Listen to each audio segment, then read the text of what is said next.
Asia cup ഹോക്കിയിൽ കിരീടത്തിൽ മുത്തമിട്ട India. ഫൈനലിൽ നിലവിലെ ചാമ്പ്യന്മാരായ ദക്ഷിണ കൊറിയയെ തകർത്താണ് ഇന്ത്യയുടെ കിരീട നേട്ടം. ജയത്തോടെ ഇന്ത്യ അടുത്ത വർഷത്തെ ലോകകപ്പിന് യോഗ്യത നേടി.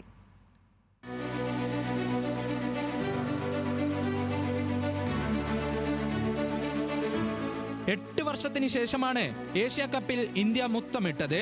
ഫൈനലിൽ നിലവിലെ ചാമ്പ്യന്മാരായ ദക്ഷിണ കൊറിയയെ 1-4 ഗോളുകൾക്ക് തകർത്താണ് ഇന്ത്യ ഏഷ്യ കപ്പ് സ്വന്തമാക്കിയത്. മത്സരത്തിൽ ഉടനീളം കൊറിയയ്ക്ക് മേൽ ഇന്ത്യ ആധിപത്യം പുലർത്തി. മത്സരം ആരംഭിച്ച് ആദ്യ മിനിറ്റിൽ തന്നെ സുഖ്ജിത് സിംഗിന്റെ ഉജ്ജ്വല ഗോളിലൂടെ ഇന്ത്യ മുന്നിലെത്തി. ആദ്യ പകുതി അവസാനിക്കുന്നതിന് മുമ്പ് ദിൽപ്രീത് സിംഗിലൂടെ ഇന്ത്യ ലീഡ് ഉയർത്തി.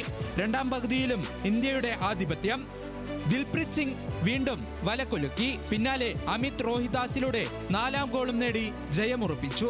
സോൺ ഡെയ്നാണ് കൊറിയയുടെ ആശ്വാസ ഗോൾ നേടിയത്.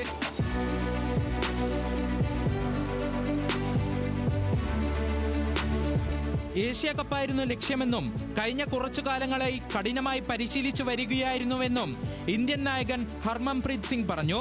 അടുത്ത ലക്ഷ്യം ലോകകപ്പ് ആണെന്നും നായകൻ കൂട്ടിച്ചേർത്തു. काफ़ी समय से इस चीज़ के लिए हम प्रैक्टिस कर रहे थे. सो फाइनली आज जो चीज़ अचीव की है, बट जो मेरा और मेरी पूरी टीम का नेक्स्ट टारगेट है वर्ल्ड कप है. 4ാം തവണയാണ് ഇന്ത്യ ഏഷ്യ കപ്പിൽ മുത്തമിട്ടത്.